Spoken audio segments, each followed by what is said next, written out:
Bem, Júlio, vamos a mais uma entrevista, né? Vamos agora conversar com Cláudia Visoni, da bancada ativista. E o assunto de hoje são as ações para a melhoria do serviço de abastecimento de água no estado de São Paulo.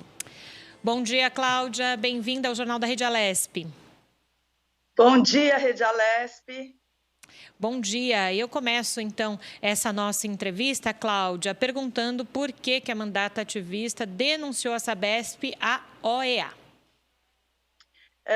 Por violação dos direitos humanos. O acesso à água é um direito humano e a gente tem já há muitos anos intermitência ou insuficiência no abastecimento. O que significa? Muitos bairros da periferia ficam sem água longas horas do dia ou muitos dias sem água, e especialmente nesse momento de pandemia, em que as pessoas precisam reforçar os cuidados de higiene, a falta de acesso à água potável é uma coisa terrível. A gente, na situação de periferia, muitas pessoas não têm caixa d'água, então chegam da rua, por exemplo, do trabalho, do transporte público, onde estão se expondo a risco e não têm a possibilidade de tomar um banho.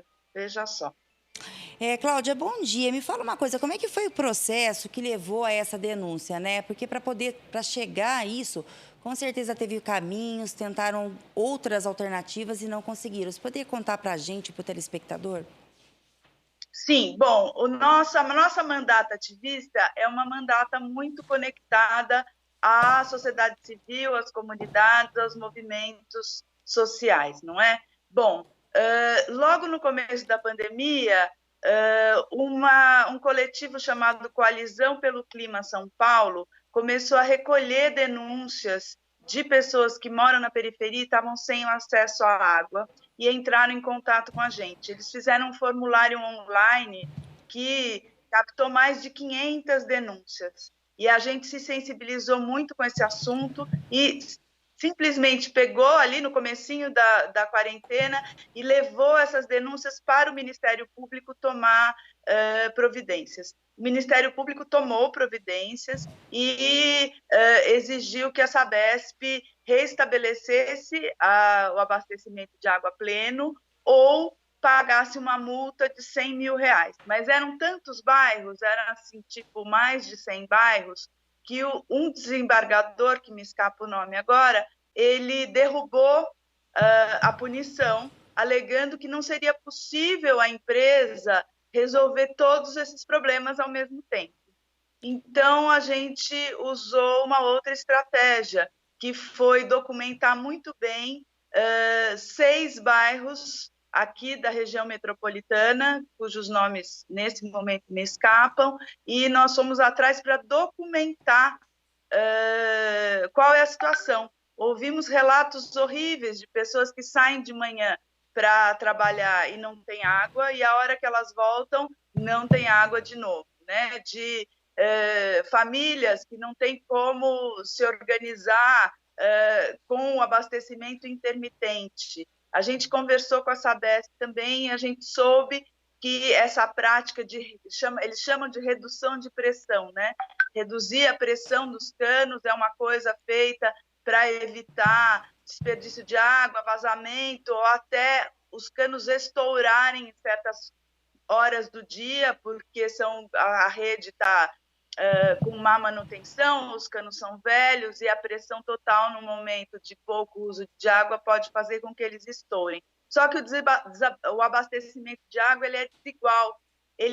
Para você ter água nas pontas, né, que é nos lugares mais altos e mais distantes, você tem que abastecer o meio. E quando você tira a pressão do meio, a água não chega nas pontas.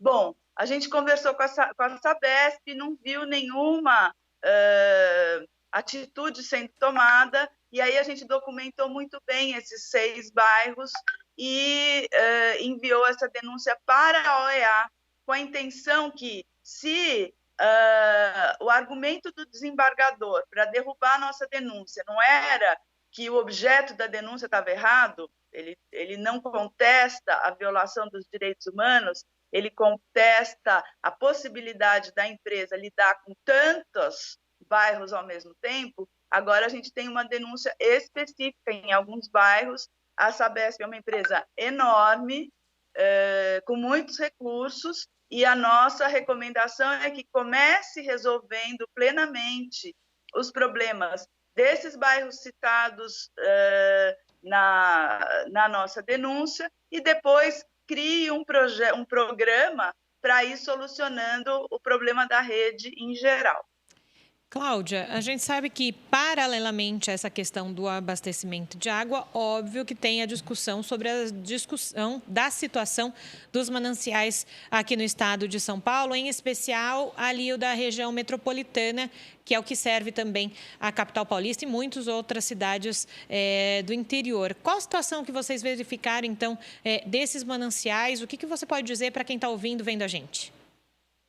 Bom, a gente está numa situação bastante crítica em relação às represas, né, do sistema Billings e Guarapiranga.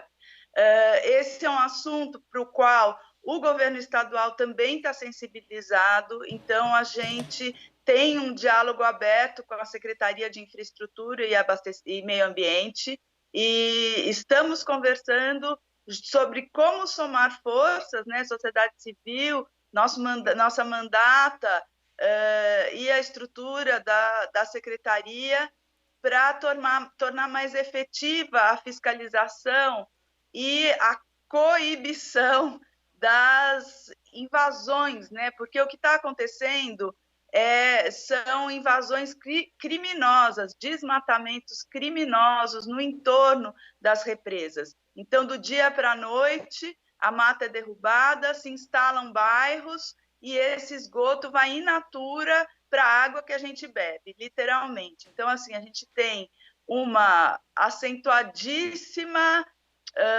diminuição da qualidade da água e a gente tem uma situação muito complexa em que o crime organizado está envolvido na criação desses loteamentos, inclusive ameaçando ambientalistas, agricultores, pessoas da região.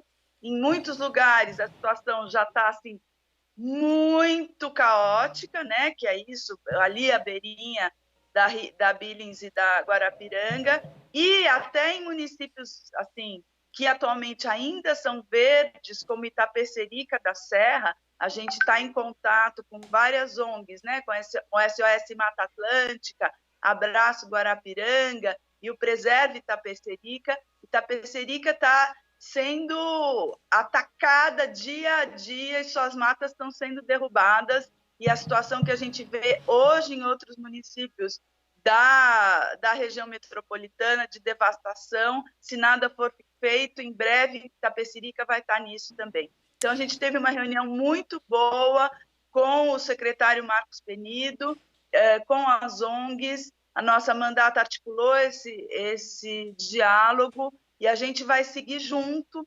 contamos aí com a sociedade também na conscientização e denúncia desses desmatamentos ilegais, porque assim é uma situação muito séria de esgoto in natura indo para a água que é captada para o abastecimento de São Paulo. A gente não pode esquecer o que aconteceu, o que acontece, né, no Rio de Janeiro, é exatamente a mesma situação ali do Rio Guandu, de repente se ocupa as margens, se joga muito esgoto e se chega a um ponto em que a água que é servida não é mais potável, né? A gente não quer chegar nisso em São Paulo, então é muito importante que todas as áreas da sociedade, do governo, trabalhem juntas para defender os nossos mananciais. A gente também está numa seca prolongada, né? Choveu muito o verão passado, mas agora a gente está numa estiagem bem prolongada. Não vou começar a falar aqui sobre quantidade de água, que por enquanto a gente ainda não está com o sinal vermelho ligado, mas em relação à qualidade de água, a situação está bem difícil. Sandra, você falando em quantidade de água, a gente sabe que também se preparar está também numa situação bem complicada, né? Faz tempo que não chove, Faz tempo que a gente não vê, né, uma boa chuva para poder irrigar aí. E como você mesmo falou, se você não vai começar a falar, mas se começar também é uma situação muito preocupante ainda. Não só para São Paulo, né, o estado inteiro. Júlia, quer fazer uma pergunta, né? Sim, sim, mas a Cláudia sempre fala, né, sobre essa questão do manejo sustentável dos recursos hídricos, né? Então, para quem está ouvindo a gente pela primeira vez e ouvindo pela primeira vez esse termo, como é que seria esse manejo sustentável, então, desses recursos? Tá, vamos primeiro falar das fontes de água, né? Além de ser co-deputada, eu sou ambientalista, especialista em segurança hídrica e segurança alimentar. Eu sou agricultora agroecológica, então, com a minha mão, eu planto e eu também recupero fontes de água numa horta comunitária onde eu trabalho, aqui na capital de São Paulo. Essa horta se chama Horta das Corujas. A gente está lá há 8 anos. Ela tem só 800 metros quadrados, mas ela é uma perfeita maquete de uma bacia de captação de água, né? Então, o que acontece? Nessa horta onde eu trabalho, o terreno vizinho a ela está um deserto nessa seca. E a gente tem 5 nascentes de água limpa dentro de São Paulo. Então, trabalhando nessa maquete, eu aprendi na prática aquilo que eu já li nos livros. A gente fica muito ansioso com quanta água vai chover em cima da represa. E não é exatamente isso que acontece. O que a gente precisa, a represa é como se fosse uma bola de futebol no meio de um campo de futebol. O campo de futebol é a área de captação de água, né? Ou uma piscininha, uma bola de futebol muito pequena. É como se fosse uma piscininha no meio de um campo de futebol. A área do campo de futebol é que vai abastecer a piscina. Então, não é tão assim, a ligação não é tão direta quantos centímetros de água caíram em cima da piscina, e sim qual é a situação do campo de futebol. Então, quando a gente tem a vegetação preservada, toda a água que cai, ela infiltra no solo por meio das plantas, da porosidade do solo, e vai alimentando o lençol freático, e isso faz com que a piscina fique cheia. Lá na Horta das Corujas, não chove também há muito tempo, e as nossas nascentes e cacimbas estão bombando de água, porque toda a água que veio no período das chuvas está ali no subsolo. Quando a gente faz o que a gente está fazendo nas cidades, que é impermeabilizar o solo, quando a gente não precisa nem colocar concreto, a impermeabilizar o solo também é retirar o mato e colocar um pasto ou deixar o solo degradado, o solo fica duro. E o que acontece quando chove?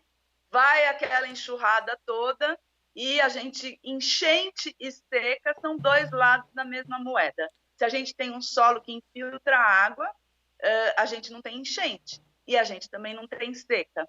Então, assim, da crise hídrica de 2014 para 2015, pouco foi feito para o principal, que é a restauração das nossas fontes de água. As nossas represas são onde a gente reserva a nossa água, mas as nossas fontes estão nas nascentes e todas esse processo de microinfiltração de água no solo. Se a gente não fizer uma restauração vegetal, a gente vai continuar tendo essas situações de secas e enchentes, de muito assoreamento, né? Porque o que acontece, para piorar, é que quando o solo está degradado, a água que cai arrasta ainda aquela parte superficial do solo, isso vai para o fundo do leito dos rios, vai para o fundo das represas, e a área de reservação de água diminui. Então, é uma situação muito complicada que a gente não vai resolver se a gente não olhar para a vegetação. Outro detalhe, só para terminar, desculpa, quando a gente tem, não é que tem árvore onde chove, chove onde tem árvore, né? Então, as árvores são capazes de atrair as nuvens de chuva e os desertos são capazes de repelir por causa de uma questão de alta pressão. Então, quando a gente tem restauração da vegetação, a gente tem um regime de chuvas mais equilibrado e mais abundante. Bem, Cláudia, eu agradeço, mas eu já queria te convidar ao vivo aí para uma próxima entrevista para você falar sobre a crise hídrica, né? Que é um assunto hoje muito importante para o Brasil e para o mundo. E você tem muito conhecimento aí para estar passando para o telespectador. Muito obrigado pela entrevista e um bom dia. Eu que agradeço, eu adoro esse assunto, acho que ele é um assunto muito importante, fico à disposição da Rádio Alesp.